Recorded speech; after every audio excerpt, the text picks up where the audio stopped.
네, 안녕하십니까. 서울성심병원 정형외과 척추전문의 안동기입니다. 척추관 협착증 환자는 반드시 허리를 아파하시는 건 아닙니다. 오히려 허리가 갖는 이 변화의 이 진행 단계를 보면 허리가 많이 아프시다가 허리가 덜 아프시다 하시는 때쯤에 가서 척추관 협착증이 생기는 경우가 많습니다. 허리가 아픈 거는 허리에 덜컹거림이 생겨서 덜컹거림을 우리가 스스로 치료하기 위해서 뼈와 인대가 두꺼워집니다. 그러면 시간이 갈수록 척추가 점차 안정을 찾게 되니까 허리 자체의 통증이 없어지는데, 안정을 찾기 위해서 두꺼워진 뼈와 인대가 그 사이에 지나가는 신경이 지나가는 관의 직경을 좁게 만들어 버립니다. 이게 소위 협착증인 겁니다. 그래서 허리는 덜 아파졌는데 이젠 걸을 수가 없다. 걸으려면 다리가 당긴다, 저린다. 걸을 때 허리가 자꾸 앞으로 수그러져야만 편하다. 이런 증상들이 나타나는 게 협착증의 전형적인 증상입니다. 주의할 게 있습니다. 우리 몸에 척추가 24마디, 그 중에 협착증이 잘 생기는 마디가 3칸 내지 4칸이 됩니다. 근데 3칸, 4칸의 변화의 과정이 같은 단계에 있는 건 아닙니다. 그러니까 어떤 마디에서 허리가 아프다가 안정이 되면서 협착증을 일으킬 때쯤 그 윗마디는 덜컹거리지면서 요추 통증을 나타낼 수 있는 겁니다. 그러니까 한 마디 한 마디를 놓고 보면 그 마디에 통증이 생겼다 없어질 때 관이 막히기 시작한다.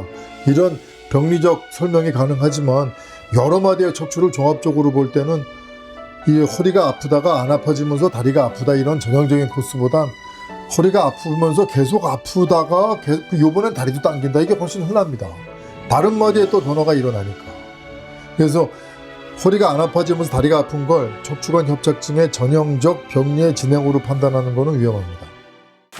우리 환자분들을 괴롭히는 게 디스크, 수액 탈출증하고 협착증 두 가지를 합하면 허리 생기는 병의 거의 한 90% 될 겁니다. 디스크는 주로 젊은 분들에게 더 많이 생깁니다.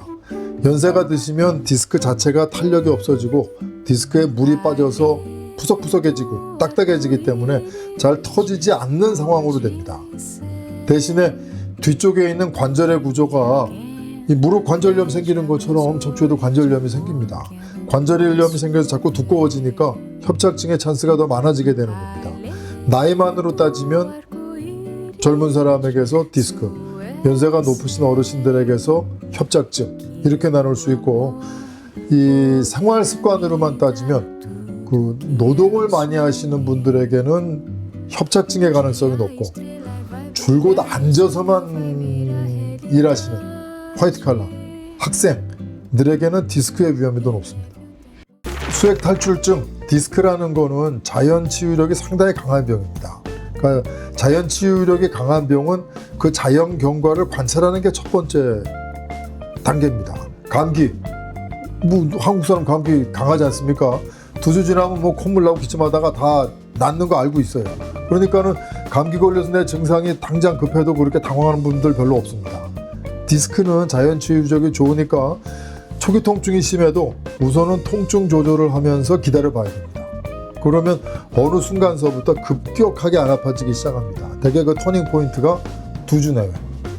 근데 시간이 지나가서 일정 한계를 넘어가면 저절로 낫는 가능성이 급격하게 떨어집니다.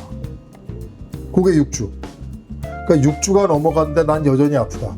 그러면 이거는 적극적인 방법을 적용해야 될 시기다, 이렇게 생각하면 되고, 아프기 시작했는데 2주가 아직 안 됐다. 그러면은 가능한 소극적인 방법을 적용해야 될 시기다, 이렇게 구별하면 쉽겠어요. 반면에 척추관 협착증이라는 건 자연 치유력이 없는 병입니다. 그래서 일단 그 상태가 되면 환자분이 느끼시기에 심했다 덜했다 심했다 덜했다는 있지만, 이거는 병이 나아지는 게 아니고 내 생활의 습관이 덜 아픈 쪽으로 세팅이 됐다가 더 아픈 쪽으로 세팅이 됐다 하는 겁니다. 그래서 내가 생활 습관을 변경해서 어느 수준으로 통증을 조절할 수 있다, 이 생활을 다 할 수 있다, 요게 유지가 안 되면 그건 적극적인 방법을 써야 되는 겁니다. 적극적인 방법이라는 거는 처음에는 좁아진 관을 넓힐 수는 없지만 끼어있는 신경의 붓기를 뺄 수 있는 주사요법을 쓰죠. 근데 주사요법을 써서 신경의 붓기를 빼서 공간을 만들었는데 이게 한 3번 정도 주사했더니 한 1년씩 간다. 이런 효과가 안 나타나고 기껏해 한 2주, 3주 지나가면 다시 또 증상이 되돌아온다 그러면 그땐 근본적인 치료를 해야 됩니다. 근본적인 치료라는 거는 좁아진 협착이 된 이 척추의 관을 넓혀야죠. 넓힌다라는 건 절대적으로 수술로만 가능합니다. 농경사회의 그 아래쪽 허리 질환, 목은 별도입니다. 아래쪽 허리 질환의 발생이 상당히 높습니다. 그러니까 그거는 이 농사 짓는 예전 어르신들 보면 뭐 새벽에 나가서 이 쭈그리고 앉으면 해 뜰 때까지 하셨지 않습니까? 장기간 그렇게 쪼그리고 앉아 있는 자세는 허리의 근력과 허리의 각도를 상당히 나쁘게 만듭니다. 그래서 그게 원인이 돼서 허리 질환이 많고, 그 다음에 운전을 많이 하시는 분들에게서 허리병이 발생이 한 4배 정도 많이 합니다. 택시 하시는, 직업적으로 하시는 분들은 뭐 12시간 이렇게 하지 않습니까? 그런 분들이 디스크 걸리는 게 보통 평균적 직업을 가지고 계신 분들의 한 4배. 그럼 이제 어떤 생활 습관을 피해야 내가 허리 질환이 덜 생길 수 있겠다 하는 답이 나오죠. 정형외과를 방문하시는 분 중에 60%는 허리가 아프다는 이유로 오십니다. 그만큼 허리가 아프다는 것은 굉장히 흔한 질환이라기보다 흔한 증상이거든요. 그 중에서 적극적 치료를 필요하는 부분이 소규모 있고, 그냥 관찰해도 한 2, 3일 길어야 2주 내에 또 저절로 좋아질 병이 있고, 근데 환자분들에게는 이걸 구별할 정보가 없죠. 결국은 전문가를 찾아가서 상담을 하게 됩니다. 근데 이 상담의 결과는 전문적 지식이지만 지극히 상식적 수준이어야 됩니다. 환자분이 판단하시기에 이게 너 조금 아파서 한 이틀 돼서 왔는데 내가 이렇게까지 심각해? 이런 느낌을 가지시면 또 다른 분에게 또 의견을 구해봐야 되겠죠.